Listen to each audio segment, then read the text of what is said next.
But let's get to some posts that were talking about it. Everyone's favorite I don't know, social media police, not policeman, civil rights leader Sean King.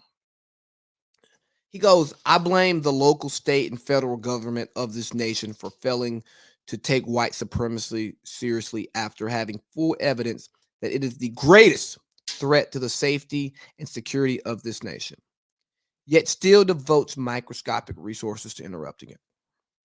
This man openly admits that he was motivated by white supremacists online. He praised white mass shooters online, mapped it all out online over the past few months, saying exactly what he would do. Then he did it all online. DOJ, FBI, White House. Let it all happen right under their nose.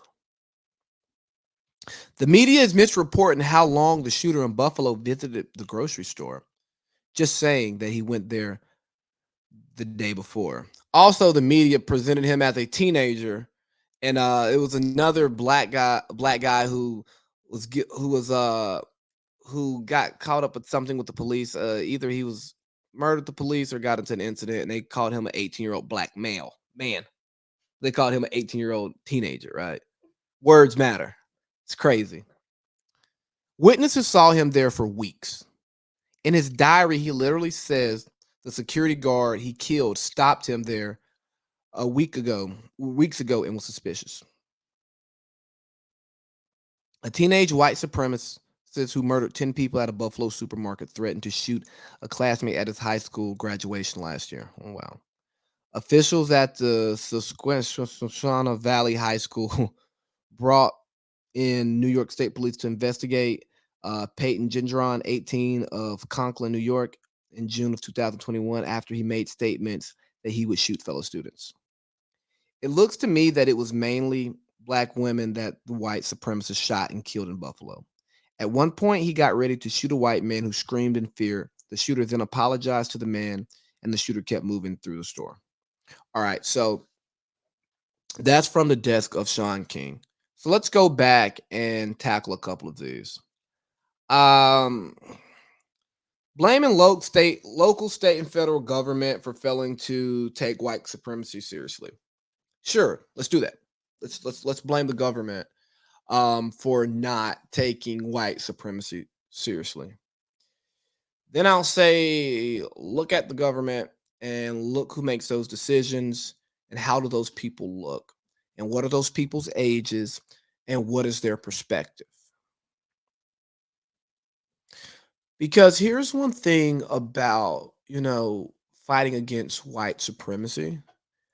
It's hard to tell a good-hearted white person that they are a recipient of a system that favors white supremacy and they have white privilege. It really is. It's really hard for them to to accept that and understand it because their perspective is I worked hard to get here. I knew the right people. I made the right decisions and I earned my way here. And you go, you did. But why were you able to have those opportunities? And it's not taken away from their merits. It's not taken away from their skills. None of that. I think that it's hard to tell somebody that their house is messed up. It's hard to walk into somebody's house who's living in a mansion that they love, and you go, you know what, man? Nice house, but who really could do some work around here? You really to fix up the inside of this thing. Your interior designer sucked. And they go, you live in a one-bedroom apartment. What do you know about interior design? Well, I live in a one bedroom because I don't have the resources to get into this mansion. But if I had the resources and the opportunities, my mansion would be so much better than yours. You're following you picking up what I'm putting down here? So sure, let's point the finger at the government, but for one, government moves slow. And I'm a firm believer that policies don't change minds. Like you can like What policy do you need? People are talking about we have to pass this anti-lynching bill now. I mean, murder's still a crime. Like, call me crazy, but a murder is a murder is a murder is a murder. And if we are giving out life sentences and the death penalty for murders, what does adding the hate crime aspect do to change it? Now, maybe there should be policy towards hate crimes that don't end in death. Maybe you make that sentence worse, you make that punishment worse, or you do some racial immersion training. Oh, we love that, right? But when we're talking about death, we're talking about mass murder. Oh, bro, lock them up, throw away the key. I don't know what else to tell you. Or hold on, let me turn on my my open-minded brain, right? Let's get this kid evaluated. Let's get him rehabilitated and let's punish him as well. I don't think that all of those things should operate in their own little lanes, right?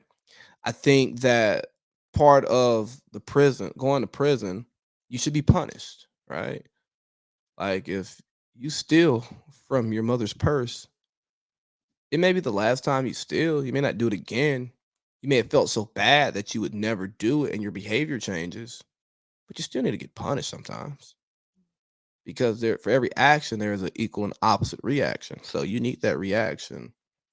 So let's get this kid rehabilitated, evaluated. Let's you know try to make him a more high functioning person.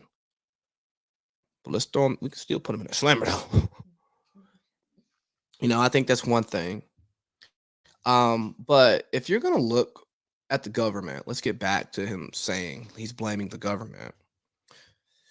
It's easy to blame the government for your problems, but the government's a bureaucracy. If you know anything about bureaucracy, it takes a long time for things to change.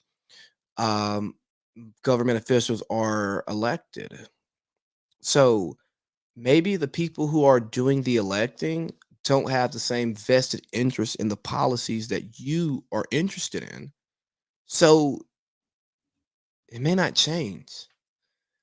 So how do you make those people care? You got to grease their pockets for one, or you have to make it hit home for them. How do we do that? I don't know because I'm still asking who protects black people because I don't know. Sean King has said the government doesn't, and the government should protect all people that it governs. But I take issue with just blaming the government because the government's not the most efficient mechanism we have in this country. So my expectations waver a little bit. Now, do I have faith that we have a high functioning government? Absolutely. But I think that trying to that's a stretch.